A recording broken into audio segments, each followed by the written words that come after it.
Normal masses की बात कर रहे थे, मैंने क्या कहा था कि अभी तक हम कह रहे हैं नॉन इलेक्ट्रोलाइट के बारे में पढ़ रहे थे, ठीक है, जो डिसोशिएट नहीं हो रहे थे। अब हमारे केस में क्या हो सकता है कि हम अगर ऐसा सॉल्यूट ले लें, या तो वो डिसोशिएट कर रहा हो या वो क्या है एसोसिएट कर रहा हो, ठीक है। एसोसिएट का एग्जांपल भी देखेंगे, डिसोशिएट का भी एग्जांपल देखेंगे। मतलब हम ऐसे इलेक्ट्रोलाइट ले लें, मतलब ऐसे सॉल्यूट ले लें, ठीक है, जो डिसोसिएशन भी कर रहे हो कुछ ना कुछ उसमें से, और उसमें से कुछ क्या है एसोसिएशन भी कर रहे हो, ठीक है। तो हमारी प्रॉपर्टीज पे क्या फर्क पड़ेगा? जैसे मैंने सुबह थोड़ा सा एक्सप्लेन करने की कोशिश की थी कि जैसे मान लो मैंने केसीएल ले लिया, ठीक है, बैकग्राउंड में नॉइज ज्यादा आ रहा है। उसको क्या किया मैंने, वाटर के अंदर डाला। हाँ, चलो, मैंने क्या किया, मैंने केसीएल ले लिया, उसको क्या किया, वाटर के अंदर डाला, ठीक है, वो वाटर के अंदर डिसोशिएट हो गया, जाके सॉल्वेंट के अंदर जाके डिसोशिएट हो गया। अब मैंने बताया था कि जैसे मैंने इसके 1 मोल लिया, ठीक है, 1 मोल लिया, वो अंदर जाके क्या बना, 1 मोल के प्लस बन गया और 1 मोल सीएल माइनस बन गया, ठीक है। अब देखो, अब जो मैं कैलकुलेशन करूंगा, जो मैं कोलिगेटिव प्रॉपर्टी निकालूंगा, ठीक है, वो किसको लेके निकालूंगा, 1 मोल को लेके निकालूंगा, ठीक है। मैं जो थ्योरेटिकल कैलकुलेट करूंगा वो किसको लेके करूंगा, 1 मोल को लेके करूंगा, ठीक है। ये थ्योरेटिकली कैलकुलेटेड कोलिगेटिव प्रॉपर्टी, ठीक है। जबकि सोल्यूशन, अगर मान लो सोल्यूशन को हम एक्सपेरिमेंटली देखें, तो सोल्यूशन तो कोलिगेटिव प्रॉपर्टी की वैल्यू किसके अकॉर्डिंग देगा?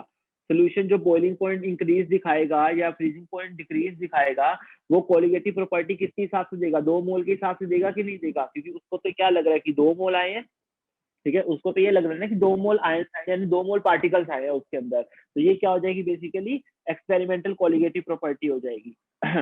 अब हमें पता है जो कोलिगेटिव प्रॉपर्टी है वो किस पे डिपेंड करती है, अमाउंट ऑफ सोल्यूट पे डिपेंड करती है। तो मुझे ये बताओ कि थ्योरेटिकल कैलकुलेटेड जो होगी कोलिगेटिव प्रॉपर्टी, ठीक है, वो ज्यादा होगी या जो एक्सपेरिमेंटली कैलकुलेटेड जो होगी, जो एक्सपेरिमेंटली हमने निकाली है कोलिगेटिव प्रॉपर्टी, वो ज्यादा होगी, ठीक है। तो देखो कैलकुलेट जो ये हमारा क्या है, अमाउंट ऑफ सोल्यूट पे डिपेंड कर रहा है बेसिकली, ठीक है, सोल्यूट पे डिपेंड कर रहा है। तो मैंने क्या बोला कि जो मेरी थ्योरेटिकल जो होगी कोलिगेटिव प्रॉपर्टी वो ज्यादा होगी या एक्सपेरिमेंटल कोलिगेटिव प्रॉपर्टी ज्यादा होगी? तो मुझे क्या समझ में आया, एक्सपेरिमेंटल कोलिगेटिव प्रॉपर्टी ज्यादा होगी, ठीक है। ये चीज हो गई। अब क्या है, क्योंकि अमाउंट ऑफ सोल्यूट पार्टिकल्स पे डिपेंड कर रही है ना, अमाउंट ऑफ सोल्यूट पे डिपेंड कर रही है, तो अगर हम बाहर से तो हम 1 मोल डाल रहे हैं, वो अंदर जाके डिसोशिएट हो रहा है, वो 2 मोल्स बन रहा है। तो बेसिकली जो एक्सपेरिमेंटल निकालूंगा वो ज्यादा आएगी, और जो थ्योरेटिकल मैं कैलकुलेट करूंगा वो कम आएगी मेरी, ठीक है, ये चीज हो जाएगी। अब मुझे पता है कोलिगेटिव प्रॉपर्टी का यूज होता है मोलर मास निकालने के लिए, और कोलिगेटिव जो प्रॉपर्टी होती है, जो भी हम ये डेल्टा टीवी लिख रहे हैं, डेल्टा टीएफ लिख रहे हैं, ऑस्मोटिक प्रेशर लिख रहे हैं, ये सारी कोलिगेटिव प्रॉपर्टी है। वो क्या होती है, इनवर्सली प्रोपोर्शनल होती है मोलर मास के, ठीक है, वो होती है इनवर्सली प्रोपोर्शनल होती है molar mass of the solute. तो अब मैं क्या बात कर रहा हूँ, अगर मेरी एक्सपेरिमेंटल कोलिगेटिव प्रॉपर्टी ज्यादा है, तो मेरा जो एक्सपेरिमेंटल मोलर मास आएगा, जो मैं एक्सपेरिमेंट से निकालूंगा, एक्सपेरिमेंटल मोलर मास आएगा, वो क्या है, कम होगा कि नहीं होगा, जो कि थ्योरेटिकल एक्सपेक्ट करूंगा मैं, ठीक है। थ्योरेटिकली क्या करूंगा, जो मोलर मास आएगा मेरा, ठीक है, ये चीज हो जाएगी। तो मतलब क्या हो गया, मेरा एक्चुअल जो मोलर मास है, मतलब जो थ्योरेटिकल मोलर मास है, वही सही होगा कि नहीं सही होगा, है ना, वही सही होगा। तो एक्सपेरिमेंटल मोलर मास क्या होगा, गलत होगा, मतलब कि ये नॉर्मल नहीं होगा। इसको हम क्या बोलेंगे, जो एक्सपेरिमेंटल अब मोलर मास आएगा, ये हम क्या बोलेंगे, एबनॉर्मल मोलर मास बोलेंगे, ठीक है, एबनॉर्मल मोलर मास बोलेंगे हम ये, ठीक है। ये क्यों हुआ, डिसोसिएशन की वजह से हुआ ये हमारा, ठीक है, ये हमारा डिसोसिएशन की वजह से हुआ। अब देखो, अब अगर हम बात करें ऐसे ही, ये तो डिसोसिएशन का केस हो गया, ठीक है, ये डिसोसिएशन का केस हो गया। अब मैं अगर एसोसिएशन का केस ले लूं, एसोसिएशन का केस कैसे, जैसे मान लो जो मेरे कार्बोक्सिलिक एसिड होते हैं, CH3COH होते हैं, जैसे मान लो वो क्या करते हैं, बेंजीन के अंदर क्या है, डाइमराइज कर जाते हैं, वो डाइमराइज कर जाते हैं। अभी बताता हूँ, देखो कैसे, देखो डाइमराइज कैसे, जैसे ये स्ट्रक्चर है इसका, हाइड्रोजन बॉन्डिंग की वजह से वो क्या कर जाते हैं, डाइमराइज कर जाते हैं, ठीक है, ये है,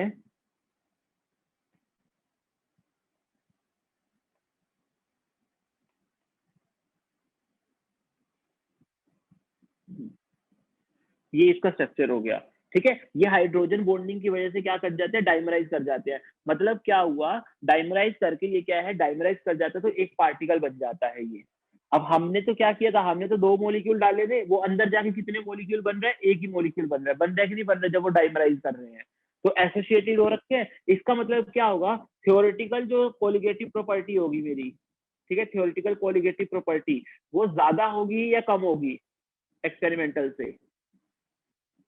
थ्योरेटिकल कोलिगेटिव प्रॉपर्टी जो होगी वो ज्यादा होगी एक्सपेरिमेंटल से या कम होगी? तो थ्योरेटिकल देखो, थ्योरेटिकली ज्यादा होगी बेटा, ज्यादा होगी। क्यों ज्यादा होगी? क्योंकि थ्योरेटिकल में मैंने क्या मतलब कि मैंने क्या देखा, क्योंकि मैंने तो बाहर से 2 मॉलिक्यूल डाले है ना, तो मेरे को तो 2 मॉलिक्यूल के हिसाब से प्रॉपर्टी कैलकुलेट करूंगा मैं तो। लेकिन एक्सपेरिमेंट में जाके क्या हो रहा है, जब एक्सपेरिमेंटली देख रहा हूँ, जब मैं एक्सपेरिमेंट करके देख रहा हूँ, तो एक्सपेरिमेंट में सोल्यूशन के अंदर ये जो 2 पार्टिकल डाले थे ना, वो डाइमर बना के रह रहे हैं, यानी एक सिंगल पार्टिकल बना के रह रहे हैं वो, ठीक है, सिंगल पार्टिकल बना के रह रहे हैं वो, ठीक है, ये चीज हो गई। तो इसका मतलब सोल्यूशन क्या देगा, सिंगल पार्टिकल के हिसाब से कोलिगेटिव प्रॉपर्टी देगा। तो सिंगल पार्टिकल क्या हो गए, कम हो गए, 2 से तो कम ही है, 1 पार्टिकल है, ठीक है, तो इसका मतलब थ्योरेटिकल जो कोलिगेटिव प्रॉपर्टी होगी वो ज्यादा होगी एक्सपेरिमेंटल से, ठीक है। अगर थ्योरेटिकल कोलिगेटिव प्रॉपर्टी ज्यादा है, तो मैं अगर मोलर मास की बात करूं, ठीक है, सॉल्यूट के मोलर मास की बात करूं, थ्योरेटिकल मोलर मास की, तो वो क्या हो जाएगा, वो कम आएगा मेरा एक्सपेरिमेंटल मोलर मास से, ठीक है, वो मेरा क्या आएगा, एक्सपेरिमेंटल मोलर मास से कम आएगा। तो मतलब क्या हुआ कि अब हमने क्या किया बेसिकली, अगर हम बात करें कि हमने जो नॉन इलेक्ट्रोलाइट पढ़े थे अभी तक, जहां पे हमने डिसोसिएशन एसोसिएशन नहीं देखा था, अब अगर हम ऐसे कुछ सल्यूट डाल दें जो डिसोशिएट करते हैं या जो एसोसिएट करते हैं, तो हमारी क्या है, ऑब्वियसली बात है, जो मोलर मास है वो गलत आ रहे हैं, मतलब एबनॉर्मल मोलर मास आ रहे हैं। यही मोलर मास क्या है बेसिकली, क्या हो गया, यही मोलर मास क्या कहलाते हैं, एबनॉर्मल मोलर मास हम किसको बोल रहे हैं, बेसिकली वो मोलर मास जो कि क्या है, एक्चुअल वैल्यू से वेरी कर रही है, वो कम भी हो सकते हैं, वो ज्यादा भी हो सकते हैं।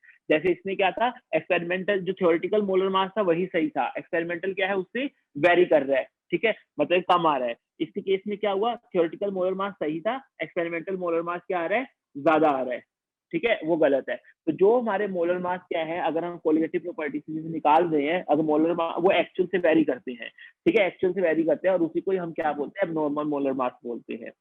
अब हमारे दिमाग में ये चीज आई कि अगर ये चीजें हैं तो ऐसे तो हमारी गलत हो जाएंगी। अब मैं केसीएल का जो भी मतलब समझ लो मार्क्स निकाल रहा हूँ, मान लो एक्स है, तो एक्सपेरिमेंटल तो वो मुझे 2x बता रहा है, तो अब क्या करें, तो मतलब एसोसिएशन और डिसोसिएशन केस में कुछ तो होना चाहिए ना, कि जो इस प्रॉब्लम को सॉल्व कर सके, कि हमारा एक्सपेरिमेंटल और थ्योरेटिकल सेम आ जाए, ठीक है। तो इसका इसका सोल्यूशन क्या था, इसका सोल्यूशन किसने दिया था, इसका सोल्यूशन दिया था वान टॉप ने, ठीक है, वान टॉप ने दिया था। क्या इंट्रोड्यूस करके उसने क्या किया था, एक इंट्रोड्यूस किया था, वांटो फैक्टर इंट्रोड्यूस किया था उसने, वांटो फैक्टर उसने इंट्रोड्यूस किया था, किस और कैसे रिप्रेजेंट, आई से लिखते हैं उसको, आई से, ये हमारा वांटो फैक्टर इंट्रोड्यूस किया था। जहां पे वांटो फैक्टर क्या होता है, वो बेसिकली रेशियो होता है किसका, एक्सपेरिमेंटल कोलिगेटिव प्रॉपर्टी का, एक्सपेरिमेंटल कोलिगेटिव प्रॉपर्टी का divide by theoretical colligative property का, ठीक है। मतलब मैं क्या बोल रहा हूँ, यहाँ पे जो एसोसिएशन हो रहा है या डिसोसिएशन हो रहा है किसी चीज का, उसको अकाउंट में लेने के लिए, ठीक है, उसको क्या है, उसको भी अकाउंट में लेने के लिए कोलिगेटिव प्रॉपर्टी में साथ वांटॉफ ने क्या है, एक फैक्टर इंट्रोड्यूस किया था आई, जिसको हम वांटॉफ फैक्टर बोल रहे हैं, ठीक है। तो ये कैसे होता है, ये क्या होता है, बेसिकली रेशियो होता है एक्सपेरिमेंटल कोलिगेटिव प्रॉपर्टी का divide by theoretical colligative property, ठीक है। अब इसको क्या है, हम मोलर मास के टर्म में भी लिख सकते हैं, क्यों, क्योंकि एक्सपेरिमेंटल कोलिगेटिव प्रॉपर्टी क्या इन्वर्सली प्रोपोर्शनल होती है, ठीक है, मोलर मास की इन्वर्सली प्रोपोर्शनल होती है, और एक्सपेरिमेंटल मुझे क्या देता है, नॉर्मल मोलर मास देता है या एबनॉर्मल, ये मुझे देता है एबनॉर्मल मोलर मास। तो ये क्या आ जाएगा, normal molar mass divide by abnormal molar mass, ठीक है, ये क्या आ जाएगा, normal molar mass divide by abnormal molar mass, ठीक है, ये चीज हो गई, ठीक है। आई को हम एक तरीके से और भी लिख सकते हैं, आई को हम एक तरीके से और भी लिख सकते हैं। आई क्या होता है, बेसिकली जो वांटो फैक्टर होता है वो ऐसे भी लिखा जाता है, total number of particle after dissociation और एसोसिएशन, आफ्टर डिसोसिएशन और association divide by total number of particles, divide by total number of particles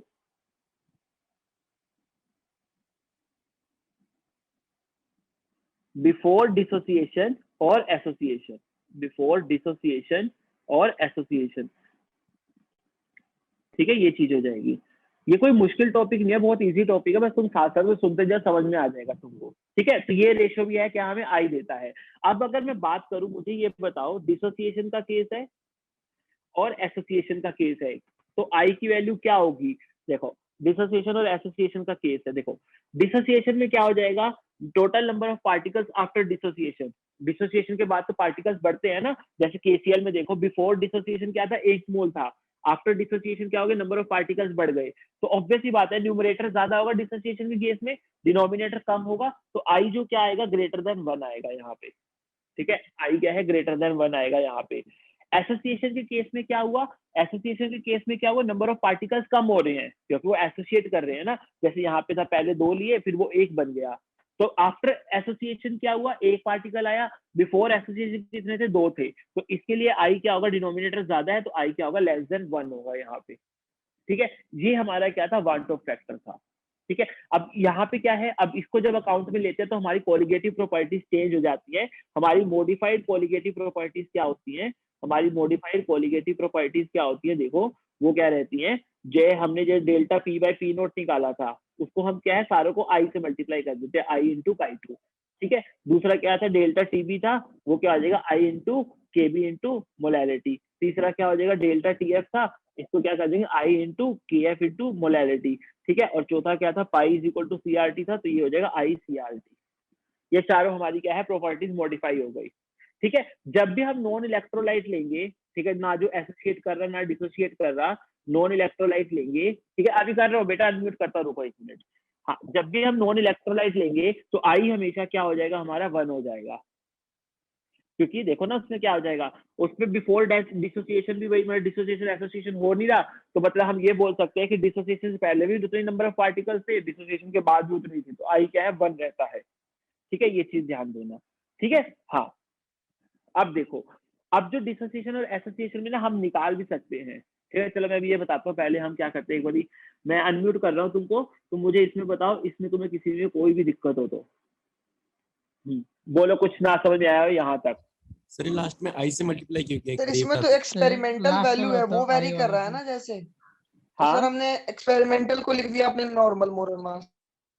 नहीं मैंने एक्सपेरिमेंटल को कहाँ लिखा, मॉडिफाइड सीपी फिर से बता रहा था, मॉडिफाइड सीपी से। हाँ बताता हूँ, जो एक्सपेरिमेंटल सीपी को नॉर्मल मोलर मास ने लिखा है, मैंने बोला कि एक्सपेरिमेंटल सीपी जो है वो इनवर्सली प्रोपोर्शनल है, वो इनवर्सली प्रोपोर्शनल है मोलर मास के। तो मोलर मास कौन सा है, एक्सपेरिमेंटल कौन सा दे रहा है, एबनॉर्मल दे रहा है, तो इसलिए वो ऊपर अगर न्यूमरेटर पे तो नीचे डिनोमिनेटर में चला गया वो, एबनॉर्मल और मोलर एबनॉर्मल में। ठीक है, और बोलो,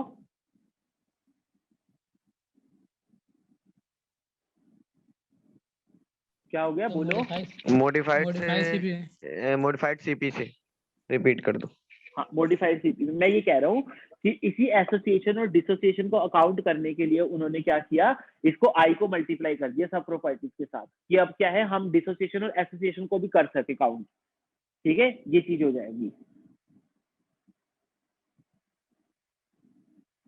ठीक है, यानी हमारा मोलर मास क्या हो जाए, सही आ जाए, तो मैंने सारी प्रॉपर्टीज के साथ क्या कर दिया, आई को मल्टीप्लाई कर दिया यहाँ पे, ये चीज हो गई।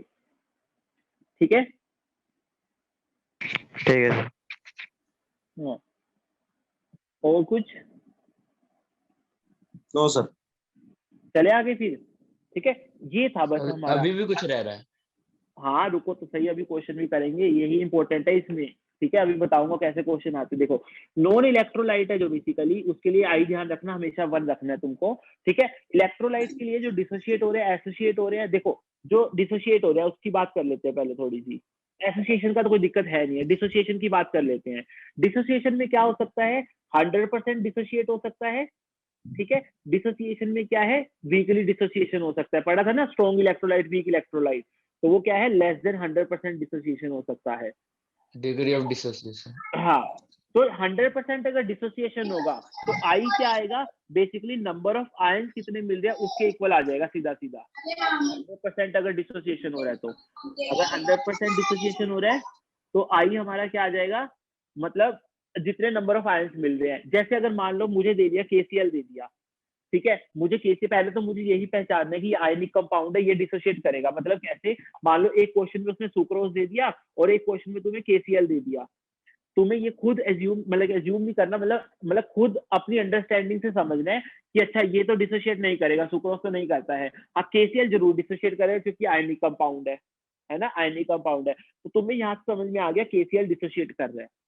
अब अगर इसका डिग्री ऑफ डिसोसिएशन का कुछ भी जिक्र होगा क्वेश्चन में, तो वो ये समझा रहा होगा कि 100% डिसोशिएट नहीं हुआ। अगर इसका कोई जिक्र नहीं होगा तो इसका मतलब क्या हो जाएगा कि वो 100% क्या है, डिसोशिएट हो रहा है। 100% डिसोशिएट हो रहा है तो मतलब क्या हो गया, ये K प्लस और Cl माइनस आयन देगा, ठीक है। तो आई इसके लिए क्या लोगे तुम, 2 ले लोगे, क्योंकि 2 पार्टिकल्स मिल रहे हैं तुमको एक के डिसोसिएशन से, ठीक है। मान लो कैल्शियम क्लोराइड है, अगर ये 100% डिसोसिएशन हो रहा है तो ये क्या देगा, कैल्शियम प्लस 2Cl माइनस देगा। तो इसके लिए आई कितना हो जाएगा, 3 हो जाएगा, क्योंकि 2 Cl माइनस मिल रहा है, 1 Ca प्लस 2 मिल रहा है। तो ऐसे जो 100% डिसोसिएशन हो रहे हैं उनकी बात कर रहा हूं मैं, उसमें देखना है। अब जो 100% डिसोसिएशन नहीं हो रहे, उसके केस में देखो, उसके केस में तो वो क्वेश्चन ही पूछता है हमसे, या तो इसका डिग्री ऑफ डिसोसिएशन पूछ लेगा, ठीक है, या तो इसका डिग्री ऑफ डिसोसिएशन पूछ लेगा, अल्फा पूछ लेगा कितना डिसोशिएट हो रहा है, ठीक है, या फिर वो क्या पूछ लेगा, इसमें आई पूछ लेगा अल्फा देके, मतलब आई भी पूछ सकता है, मतलब कितना मतलब कि कितने पार्टिकल्स बनेंगे, वो सब पूछ सकता है हम, ठीक है। हम देखते हैं कैसे। तो 100% डिसोसिएशन में ध्यान रखना तुम बस कि जितने आयंस बनेंगे उतने ही हमारे क्या है, आई हो जाएगा उसका, जो 100% डिसोशिएट हो रहे हैं।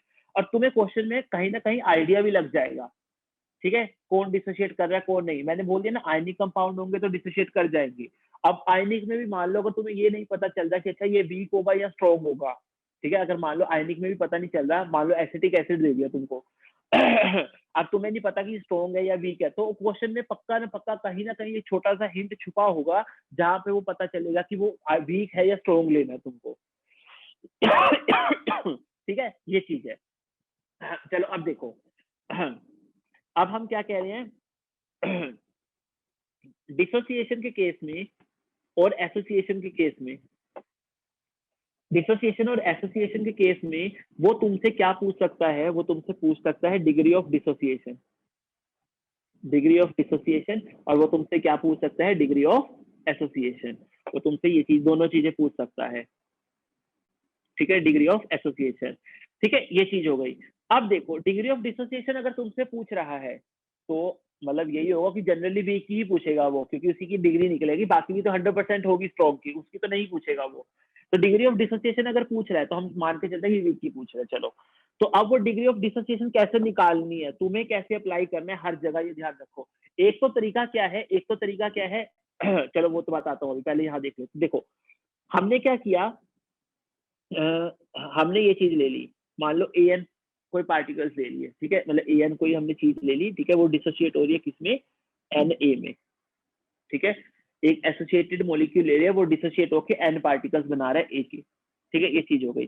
तो अब देखो टाइम 0 पे अगर मैं इसके 1 मोल से शुरुआत करूं, अगर कभी भी तुम्हें इक्विलिब्रियम का हेल्प लेना पड़े डिग्री ऑफ डिसोसिएशन निकालने के लिए, तो तुम हमेशा 1 मोल से स्टार्ट करना, वो सही होता है, ठीक है। चलो तुमने इसके 1 मोल से स्टार्ट किया, ये कितने हो गए, 0 हो गए, ठीक है। टाइम टी पे क्या होगा, ये 1 माइनस अल्फा जाएगा और ये कितना बनेगा, N अल्फा बनेगा, है ना। ये मैं तरीका बता रहा हूँ तुम्हें, क्वेश्चन में जो लगाना है, मैं जनरल लेके चल रहा हूँ, तुम्हें क्वेश्चन में ऐसे ही अप्लाई करना है, रट्टे नहीं मारने, इसके कहीं रट्टे मार लो इसको, तुम क्वेश्चन में हमेशा ऐसे ही अप्लाई करोगे, ठीक है, जैसे मैं कर रहा हूँ कि हमने क्या करना है, जो भी मॉलिक्यूल डिसोशिएट हो रहा है उसको क्या है, 1 लेके चलना है, 1 मोल लेके चलना है, इसको 0 मानना है, अनलेस दिया ना हो। अगर उसने दिया होगा फिर तो वही लेके चलना है, लेकिन अगर नहीं दिया तो ये करना है हमको, ठीक है।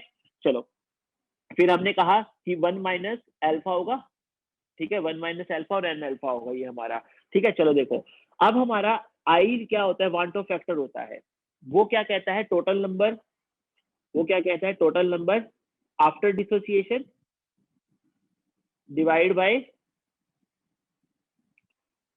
Number before, total number of particles before dissociation, यही कहता है वो, ठीक है, बिफोर डिसोसिएशन यही कहता है। अब देखो कैसे करेगा, ये क्या करेगा, देखो आफ्टर डिसोसिएशन कितने पार्टिकल हो गए, N अल्फा तो इसके हो गए और इसके कितने हो गए, 1 माइनस अल्फा। आफ्टर डिसोसिएशन तो हो गया 1 minus alpha plus N alpha divide by before dissociation, ये तो 0 था, ये था 1, बस यही प्रेजेंट था तो 1 हो गया। तो आई क्या हो गया मेरा, बेसिकली वांट ऑफ फैक्टर क्या आ गया, 1 minus alpha plus N alpha, ठीक है, ये क्या आ गया, I minus 1 is equal to N alpha minus alpha.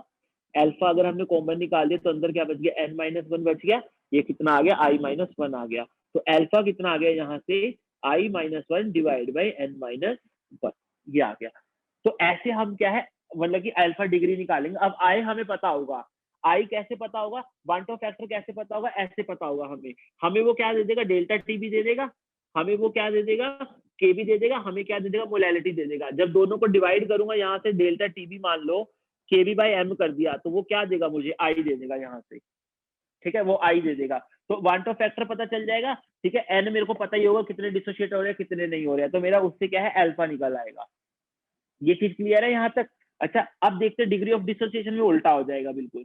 Degree of dissociation में क्या हो जाएगा कि एन ए पार्टिकल्स लिए, ठीक है, वो क्या है हमारे ए एन पार्टिकल्स बनाएंगे। हाँ, इक्विलिब्रियम की तरह ट्रीट कर रहे हैं हम इसको, हाँ, क्योंकि हम वीक की बात कर रहे हैं ना जनरली, वीक में तो इक्विलिब्रियम एस्टेब्लिश रहता है। चलो देखो यहाँ पे क्या हुआ, 1 मोल लिया, यहाँ 0 रहे। अब देखो T is equal to T पे, ठीक है, T is equal to T पे देखो क्या हो रहा है, यहाँ पे क्या होगा 1 माइनस अल्फा होगा, यहाँ कितने बनेंगे, अल्फा बाय एन बनेंगे। ये चीज समझना ध्यान से, क्या कहना चाह रहा हूँ, ये अल्फा बाय एन समझ में आया कैसे? हम क्या करते थे, हम जनरली नॉर्मली क्या करते थे, 1 माइनस एन एक्स, यहाँ क्या बनाते थे, एक्स बनाते थे।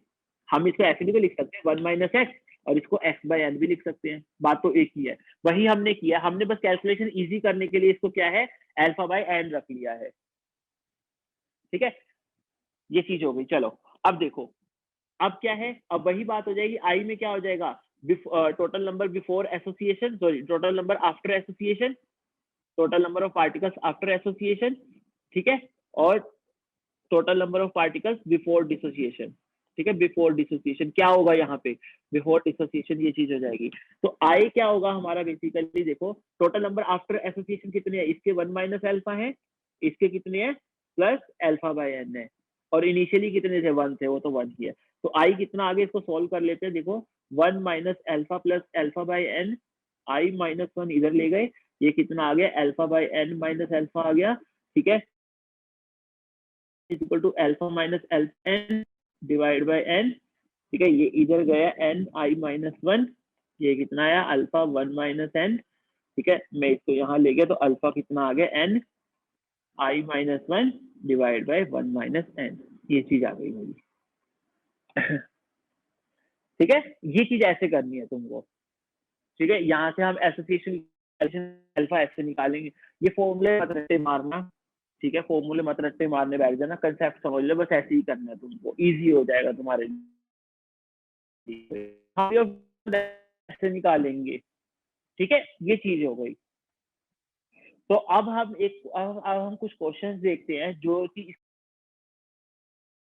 जब तुम करोगे ना, जब भी क्वेश्चंस करोगे सोल्यूशन के, पहली बात दिमाग में ये चीज रखना कि वहां पे नॉन इलेक्ट्रोलाइट वर्ड यूज किया गया है या नहीं किया गया है। मतलब जो भी देगा ना, जो भी चीज देगा, कोई भी कंपाउंड दे रहा है, सोल्यूट ऐड कर रहा है, तो उसके बारे में, सोल्यूट के बारे में सोचना कि वो नॉन इलेक्ट्रोलाइट है या नहीं। या तो वो लिख के देगा नॉन इलेक्ट्रोलाइट है, ठीक है, या वो कहीं ना कहीं हिंट दे देगा तुम्हें कि हाँ भी तुम्हें यहाँ पे आई कंसिडर करना है, ठीक है, वो तुम्हें पता भी चल जाएगा। जैसे सुक्रोज हो गया, ग्लूकोज हो गया, ठीक है, इनका आई क्या होगा 1 होगा, ये नॉन इलेक्ट्रोलाइट होते हैं, ठीक है, ये चीज है, ये चीज ध्यान रखना क्वेश्चन को करते हुए, ठीक है। बच्चे यही करते हैं, जल्दी जल्दी में आई लेने ही भूल जाते हैं, उनको लगता है आई का ओके की प्रैक्टिस होती नहीं आएगी इतनी, ठीक है, वन ऑफ फैक्टर की जितनी प्रैक्टिस होती है ना, तो भूल जाते हैं और क्वेश्चन गलत हो जाता है, ठीक है।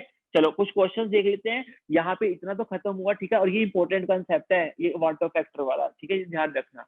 इसमें बहुत कंसेप्चुअल क्वेश्चन भी बन सकते हैं, इसमें बहुत क्या है न्यूमेरिकल क्वेश्चन भी बन सकते हैं, वो भी हम देखते हैं, 3-4 क्वेश्चन देखते हैं, देखो हम देखेंगे अभी, ठीक है, ये चीज हो गई। तो ये हमारा क्या है टॉपिक का, यहाँ पे ये सॉल्यूशन चैप्टर यहाँ खत्म होता है बेसिकली, ठीक है। और क्या कहते हैं, हाँ, और इसके बाद अभी हम क्वेश्चन देखते हैं, फिर देखते हैं क्या है क्या नहीं सीन है। तो मैं एक बार तुम्हें रुको, चलो अनम्यूट कर सकते हो, तो ये बताओ कुछ यहाँ तक प्रॉब्लम हो तो, नहीं तो फिर आगे चले हम। कोई दिक्कत नहीं सर। सर आंसर वही है ना सर, कोएफिशिएंट ऑफ सर वो जो होता है स्टोइचियोमेट्रिक कोएफिशिएंट। हाँ, स्टोइचियोमेट्रिक कोएफिशिएंट वाला, हाँ वही है, ठीक है। यहाँ ये इंपॉर्टेंट चीज है इसको, ठीक है, मतलब कि इग्नोर मत करना बस बेसिकली। चलो क्वेश्चंस देखते हैं, आप देखो हम एक मिनट रुको।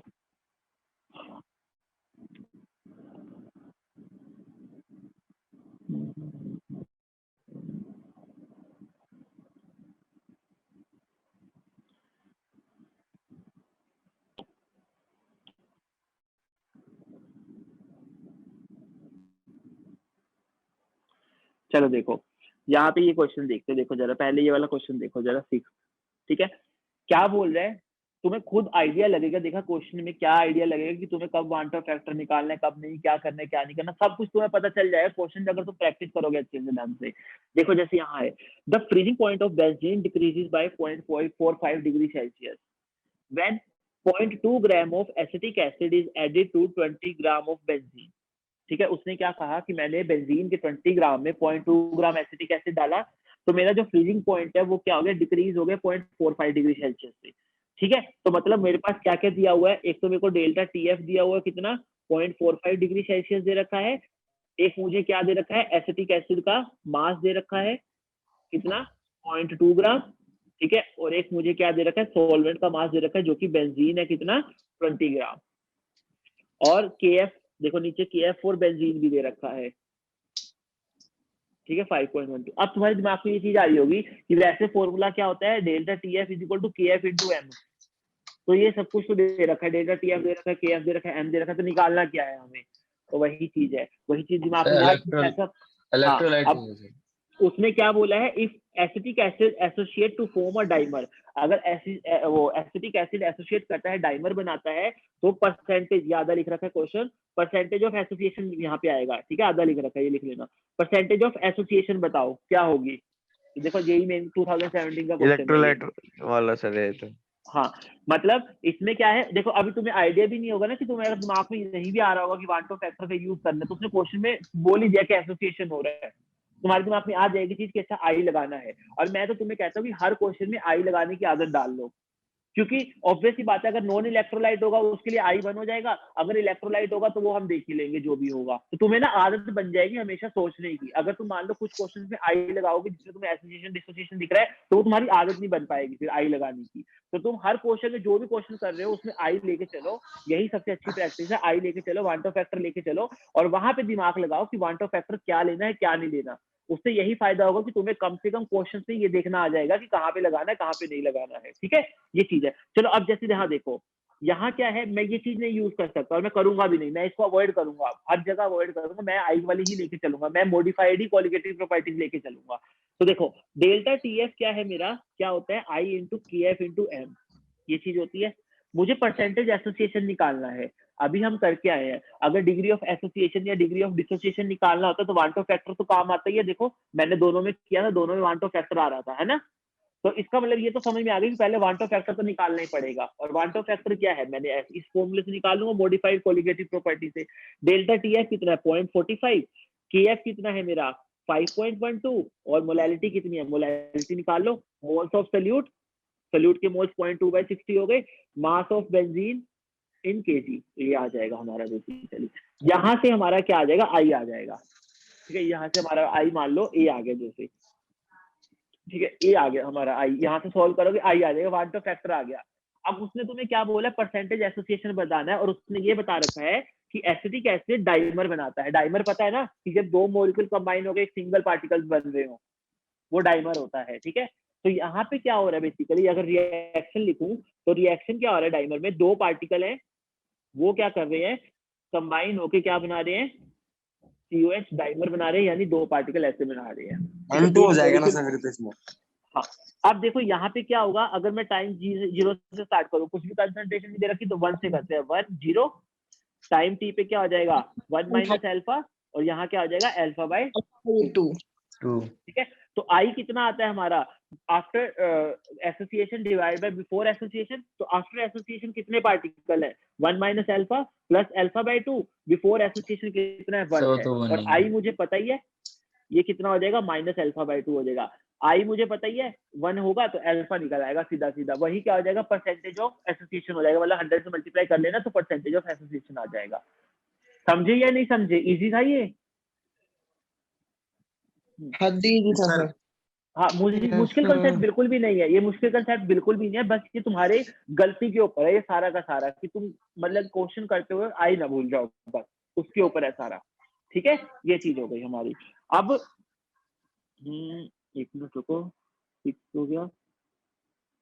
हाँ, अब जैसे देखो, जैसे 6th क्वेश्चन है ना, वैसे ही कौन सा क्वेश्चन है हमारा 16 क्वेश्चन है। देखो उसमें क्या बोल रखा है, 75.2 ग्राम फिनोल ऐड किया है हमने 1 kg ऑफ सॉल्वेंट में, डिप्रेशन कितना फ्रीजिंग पॉइंट में 7 है, परसेंटेज एसोसिएशन निकालो जब केएफ क्या है 14 है और उसने क्या डाइमराइजेशन हो रहा है, सेम वही चीज है, बस फिनोल ले लिया अब डाइमराइज करवाने के लिए, सेम वही चीज होगी इसमें भी। ठीक है, ये भी देखो 2006 में आया हुआ क्वेश्चन है। क्लियर है ये चीज? Yes sir. चलो यस सर। अब चलते हैं 11th क्वेश्चन देखते हैं एक बार। 11th क्वेश्चन देखो, यहाँ देखो, यहाँ पे भी क्वेश्चन कैसे बनते हैं देखो जरा।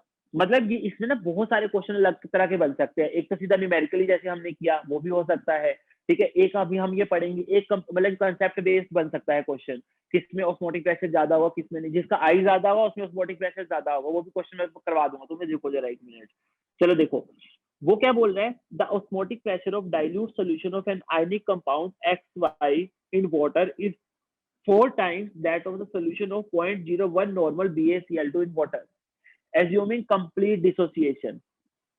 अगर वो नहीं भी देता ना, अगर ये लाइन नहीं भी लिखता वो, तो हमें BaCl2 को डिसोशिएट करवाना ही था, क्योंकि वो क्या है आयनिक कंपाउंड है। अगर कुछ नहीं दे रखा, हमारे दिमाग में आयनिक कंपाउंड आती है, हम उसको 100% डिसोशिएट करवाते, उसका आई निकालते, लेकिन उसने लिख दिया तो उसने हमें और कंफर्म कर दिया कि हम सही कर रहे हैं।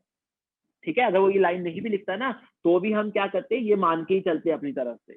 ठीक है, अगर वो ये लाइन नहीं भी लिखता, लेकिन उसने लिख दी तो हमें हेल्प ही करी है बेसिकली उसने। तो उसने क्या कि ये मान के चलो कि डिसोसिएशन कंप्लीट हो रहा है गिवन आयनिक कंपाउंड का।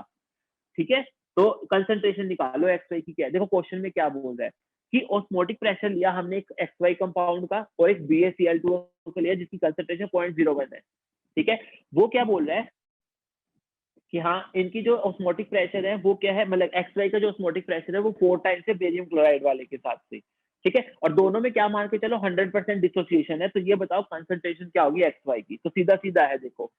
ठीक है, ऑस्मोटिक प्रेशर क्या होता है, pi is equal to ICRT होता है, pi is equal to ICRT होता है हमारा। ठीक है, देखो चलो अगर मैं XY की बात करूं तो उसने कहा है कि XY में 100% डिसोसिएशन मान के चलो, तो XY कैसे टूटेगा, X प्लस वाई माइनस में। ठीक है, इसके लिए आई कितना हो जाएगा बताओ, 1 1 होगा। सर इसमें तो सर जैसे नॉर्मेलिटी तरीके तो उसका मोलरिटी में चेंज कर लेंगे ना सर। मैं आई पूछ रहा हूँ अभी तुमसे, क्वांटम फैक्टर कितना होगा XY के केस में।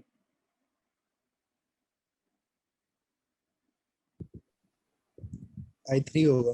3 होगा सर। XY के केस में 1 मिनट सर। 2 XY के केस में 2 होगा सर। 2 होगा। लेकिन मुझे एक चीज समझ में आ गई 2 तुम्हारी, तुम नहीं सुन रहे कुछ भी है ना, तुमने फालतू 2 है सर, क्लास ले 2 रखे बिना नाम की, तुमने कुछ सुन लिया, सुन मुझे रहे हैं, समझ सुन में आ रहे गई। सुन रहे नहीं हैं। ठीक है, कोई नहीं, फिर ठीक है, अगर तुम्हें नहीं पढ़ने का कुछ मन हो रहा तो मैं भी फिर अभी कंप्लीट ही करवाता हूँ इसको। ठीक है, यहाँ पे 2 पार्टिकल टूट रहे हैं, तो आई इज इक्वल टू क्या हो जाएगा, 2 हो जाएगा। ठीक है, आई इज इक्वल टू क्या हो जाएगा, 2 हो जाएगा। यहाँ पे ये जो पूरा टूट रहा है किसमें, 3 पार्टिकल में, एक बेरियम का और एक 2Cl माइनस का, तो 3 हो टूट जाएगा है, तो सर। आई क्या हो जाएगा, 3 हो जाएगा यहाँ पे। ठीक है, तो इसका ऑस्मोटिक प्रेशर क्या है, देखो ये क्या हो जाएगा, 2 into CRT हो जाएगा।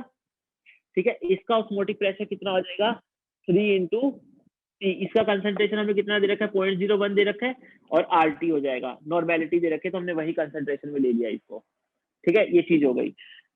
अच्छा, अब देखो, अब उसने क्या बोला है, जो XY का ऑस्मोटिक प्रेशर है ना, वो बेरियम क्लोराइड के ऑस्मोटिक प्रेशर से, यहाँ पे मैं पाई डैश ले लेता हूँ, वो 4 टाइम्स है। यानी जो पाई है वो मेरा क्या है, 4 पाई डैश है। जो पाई है मेरा वो 4 पाई डैश है। ठीक है, यानी पाई की वैल्यू कितनी है, 2 into C into RT। ठीक है, पाई डैश की वैल्यू कितनी है, 3 into 0.01 into RT। ये चीज हो जाएगी। तो R से R कैंसिल, T से T कैंसिल, क्योंकि सेम टेम्परेचर प्रेशर पे नहीं है। C निकाल दो, कितना आ जाएगा, 4 into 3 into 0.01 डिवाइड बाई 2, ये आ जाएगा 6 into 0.01। ये कितना आ जाएगा, 6 into 10 की पावर -2। ठीक है, अब तुम अगर यहाँ कंफ्यूजन हो रही है कि हम मोलैरिटी में लेंगे तो नॉर्मेलिटी में लेंगे। ठीक है, वो जैसे उसने शायद मोलैरिटी में ये पता नहीं क्या लिख रखा है इसमें, तो मोल इनवर्स, पता नहीं आज भी दिक्कत है तो इसकी यही है। ठीक है, ये गलत लिख रखा है पता नहीं क्या, तो वो तुम्हें ना दे देगा, मतलब एक क्वेश्चन में कि तुम्हें नॉर्मेलिटी में ही रखनी है कंसंट्रेशन या मोलैरिटी में रखनी है। ठीक है, अगर वो नहीं देता, ठीक है, तो तुम्हें पता चल जाएगा, आंसर से ही पता चल जाएगा कि आंसर में कौन सा ऑप्शन मैच हो रहा है। ठीक है, उसके हिसाब से पता चल जाएगा कि नॉर्मेलिटी में रखना है या मोलैरिटी में रखना है। ठीक है, ये चीज हो जाएगी हमारी। चलो, तो ये हमारा क्वेश्चन ऐसे हो गया। ठीक है, ये चीज हो गई। चलो अब आती है, देखो सो वो वाला था जैसे आप कह रहे थे आई इंक्रीज हो, आई के साथ ऑस्मोटिक प्रेशर इंक्रीज होगा, वो वाला बात। क्या आई के साथ क्या, सर आप बता रहे थे क्वेश्चन करवा दोगे आप, जैसे मतलब आई होगा तो ऑस्मोटिक प्रेशर इंक्रीज होगा, वो कह रहे थे अभी आप। हाँ वो भी करवाऊंगा, वो इसमें आ जाएगा Conceptual. शायद। चलो इसमें नहीं आ रहा, चलो एक बार 13 और 15 क्वेश्चन देखते, बाकी कर लेना तुम, फिर हम चलते 13 क्वेश्चन देख लेते। देखो वो कह रहा है aqueous solution of 0.004 molar Na2SO4 and 0.01 molar glucose or isotonic। यहाँ पे उसने क्या बोल दिया, प्रेशर इक्वल बोल दिया। आइसोटोनिक का मतलब क्या होता है, जिनका ऑस्मोटिक प्रेशर सेम होता है, ठीक है। तो बस वो यही बोल रहा है कि पाई ऑफ जो Na2SO4 है, ठीक है, वो किसके इक्वल है, पाई ऑफ ग्लूकोज के, ठीक है। अब ग्लूकोज तो हमें पता है नॉन इलेक्ट्रोलाइट होता है, वो डिसोशिएट नहीं होता, इसका तो आई क्या हो जाएगा, 1 हो जाएगा, 1 ठीक है। अब Na2SO4 है, उसका क्या पूछ रखा है, डिग्री ऑफ डिसोसिएशन पूछ रखा है। इसका मतलब पहले इसका आई निकालना पड़ेगा तुमको, पहले इसका आई निकालना पड़ेगा, फिर तो डिग्री ऑफ डिसोसिएशन जैसे करते ही हो तुम, ठीक है। इसके Yes, केस में sir. डिग्री ऑफ डिसोसिएशन कैसे हो जाएगा, Na2SO4 को जब तोड़ोगे तो यहाँ पे Sir, तो थोड़ा ध्यान 2Na रख लेना, plus ये किसमें टूटेगा, 2Na plus plus plus SO4 2 minus. ठीक है। SO4 यहाँ 2 1 माइनस। लोगे तो ये 0 0, यहाँ 1 माइनस अल्फा लोगे तो 2 अल्फा और अल्फा आ जाएगा। तो आई कितना हो जाएगा, पार्टिकल्स आफ्टर डिसोसिएशन कितने हैं, 1 minus alpha plus 2 alpha plus alpha alpha by 1। By 1। तो ये आई कितना आ जाएगा, बेसिकली 1 प्लस 2 अल्फा आ जाएगा हमारा, 2 अल्फा ठीक है। आ जाएगा। आई Yes, निकला sir. होगा, अल्फा निकल आएगा हमारा, ठीक है। ये चीज है, तो ऐसे हो जाएगा हमारा, ठीक है, ये चीज रहेगी हमारी। हाँ 15 में भी यही है, 15 में भी तुम जब करोगे तो देखोगे CuCl2 का। देखो अब मैं ये यहाँ पे ये बताता हूँ, देखो Na2SO4 हमें पता है काइनिक कंपाउंड है, Na2SO4। अब मेरे को क्या लग रहा था कि सोडियम सल्फेट जो होता है वो स्ट्रॉन्ग इलेक्ट्रोलाइट होता है, ठीक है, वो Na2SO4 क्या है, स्ट्रॉन्ग इलेक्ट्रोलाइट होता है। मैं अगर मान लो उसने डिग्री ऑफ डिसोसिएशन नहीं बोला होता मुझे, ठीक है, या उसने कुछ हिंट नहीं दिया होता कि इसको मेरे को डिसोशिएट करना है, वीकली डिसोशिएट करना है, तो मैं इसको क्या है 100% डिसोसिएशन का केस मानता, ठीक है। ये चीज ध्यान रखना बस। मतलब मैं कह रहा हूँ कि अगर उसने बोल दिया ना डिग्री ऑफ डिसोसिएशन, तो वो ये मान के चल रहा है कि ये वीक है, मतलब इन द सेंस कि ये कंप्लीटली डिसोशिएट नहीं हो रहा है। अगर वो मुझे डिग्री ऑफ डिसोसिएशन कुछ नहीं बोलता और मुझे आई नहीं निकालना होता, मतलब कुछ और निकालना होता, तो मैं आई को क्या लेके चलता, यहाँ पे 3 लेके चलता, 100% डिसोशिएट मान के चलता आयनिक के केस में, ठीक है। ये चीज ध्यान रखना। चलो अब एक लास्ट क्वेश्चन ऐसा हो सकता है कि देखो जैसे मान लो उसने तुम्हें क्या कर दिया, 3 क्वेश्चन, 3 वो दे दिए, 3 का वो दे दी concentration, 0.1 molar BaCl2, 0.1 molar aluminium sulphate, ठीक है, 0.1 मोलर सुक्रोज दे दिया और 0.1 मोलर NaCl दे दिया। वो तुम्हें कहेगा उसने तुम्हें 4 कंपाउंड दे दिए, ठीक है, 4 कंपाउंड दे दिए। अब ये बताओ किसमें जो है एलिवेशन इन बॉइलिंग पॉइंट ज्यादा होगा, किसमें एलिवेशन इन बॉइलिंग पॉइंट ज्यादा होगा, ठीक है। तो देखो एलिवेशन इन बॉइलिंग पॉइंट निकालने के लिए देखो delta TB is equal to क्या होता है, I into KB into M. यहाँ पे केबी सेम है, ठीक है, इसको स्मॉल एम कर लेते हैं थोड़ा ना, वो सही रह जाएगा। हाँ देखो ऐसे मोलर दे रखा है, तो मोलैरिटी सबकी दे रखी है, मोलैरिटी सबकी दे रखी है। अब हमें क्या देखना है कि जो डेल्टा टीबी है वो बेसिकली हमारा किस पे डिपेंड कर रहा है, आई पे डिपेंड कर रहा है। हम आई निकाल के देख लेंगे सबका, ठीक है। अब जैसे बेरियम क्लोराइड है, बेरियम क्लोराइड किस में टूटेगा, Ba+2 plus Cl 2Cl negative, aluminium sulphate किस में टूटेगा, 2Al+3 प्लस और CSO4 -2 में। CSO4-2 सुक्रोज टूटता नहीं है, ये नॉन टूटता ही इलेक्ट्रोलाइट है, तो इसके लिए आई तो 1 ही हो जाएगा, मन हो जाएगा। ठीक है। NaCl कैसे टूटता है, Na प्लस और Cl Cl माइनस। माइनस, अब आई Cl देखो, आई माइनस। बेरियम क्लोराइड का आई कितना हो जाएगा, 3 हो जाएगा, 3 पार्टिकल मिल रहे हैं, ठीक है। एल्यूमिनियम सल्फेट का आई कितना हो जाएगा, 5 हो जाएगा। सुक्रोज का क्या हो जाएगा, 1 हो जाएगा, नॉन इलेक्ट्रोलाइट है। और NaCl का कितना हो जाएगा, 2 हो जाएगा, ठीक है। तो जिसका आई ज्यादा होगा उसका फिर मतलब कि डेल्टा टीबी भी क्या होगा, ज्यादा होगा, ठीक है। बस वही चीज है, तो वो तुमसे ऑर्डर पूछ सकता है ऐसे, तो ऐसे कंसेप्चुअल क्वेश्चन भी बन जाते हैं, यस सर, ठीक है, ठीक है। ठीक है सर। Yes sir.